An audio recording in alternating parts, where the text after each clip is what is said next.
गोजोन्थों आंनि बड'लेण्ड नांगौ इउटुब चेनेलाव बयनिसिमबो बे दिनै 15 आगस्टनि गोसो गोरबोनिफ्राय आंनि साबस्क्राइबार आरो भिउसारफोरनिसिम आंनि गोसो गोरबोनिफ्राय अननाय सिबिनाय गाहाम हामलायनाय जासिहरनाय थाबाय आरो आंनि बड'लेण्ड नांगौ इउटुब चेनेलाव बयखौबो बरायनायजों लोगोसे नोंथांमोननो आंनि गोरबोनि अननायखौ जासिहरनाय थाबाय। दिनै आङो लाबोनो सानदों जे जोंनो उदांस्रि नांगौ होननानै बनसु आरो माखासे गोबां मानसिफ्रानो दिनैहाय बड'लेण्ड बिनायनि माखासे दिनैहाय मुभमेन्ट खालामगासिनो दङ। बे मुभमेन्ट खालामनायखौहाय दिनैहाय मा होनो जोंनि डिपुटि CM गबिन्द बसुमतारी आरो फेरेंगा बसुमतारी बिथांमोनहा दिनैहाय बुजिनो मोनाखै होननानै बुंदों। उदांस्रिया माखौ बुङो बेखौ बिथांमोनहा बुजिनो मोनाखै होनदों। दिनैहाय नायदो गोबां मानसिफ्रानो दिनैहाय जेबायदि अनसुंथाइ मोननांगौ डाइरेक्ट मोननांगौ नाथाय दिनैहाय जोङो दिनैहाय मिथिनो मोनदों रायजो राजाफोर दिनै जोंहा उदांस्रि गैया। जुदि जोङो मोनसे आलादा रायजो मोनोब्ला जोंहा जोंनियावहाय बेबायदिनो गासै जे सुजुग सुबिदाखौ जोङो डाइरेक्ट मोनगोन बेफोरबायदिखौहायनो दिनैहाय पेरेंगा बसुमतारी बिथांमोनहा जे रन्जित बसुमतारी बिथांमोनहा बुजिनो मोनाखै आरो जे गबिन्द बसुमतारी मोनहा दिनैहाय माखौ उदांस्रि होनो होननानै बुजिनो मोनाखै।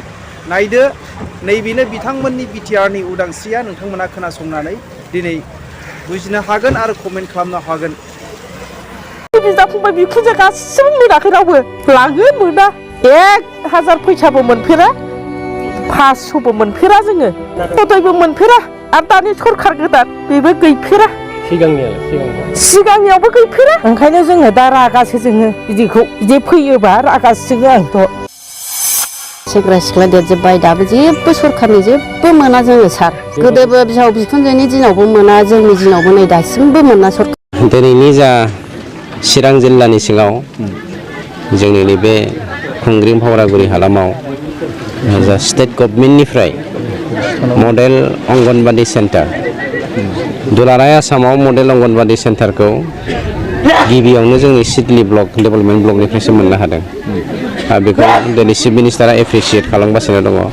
सिडली ब्लकनि गेजेरजों जे एसेबां कुइक डेभेलपमेन्ट जादों बेखौ मडेल हिसाबै दिनै गुबुन गुबुन आसामनि जायगाफ्रावबो मडेल अंगनबादि सेन्टारखौ बानायगासिनो दं आरो बिनिनो फावरागुरि हालामनि जा मडेल अंगनबादि सेन्टार दिनै जों बेखौ अपेनिं खालामनाय जादों आरो फैगौ 75थि भारतनि उदांस्रि सान 15 आगस्ट बे 15 आगस्टआ जोंनि गेजेराव सान्थि खौसेथि लाबोदों। दुलाराय जोंनि बिटिआरबासि आरो साफ्रोमबो बर' फिसाफोरनिसिम आंनिफ्राय मोनसे गोजोन हामलायथि हरनाय थाबाय।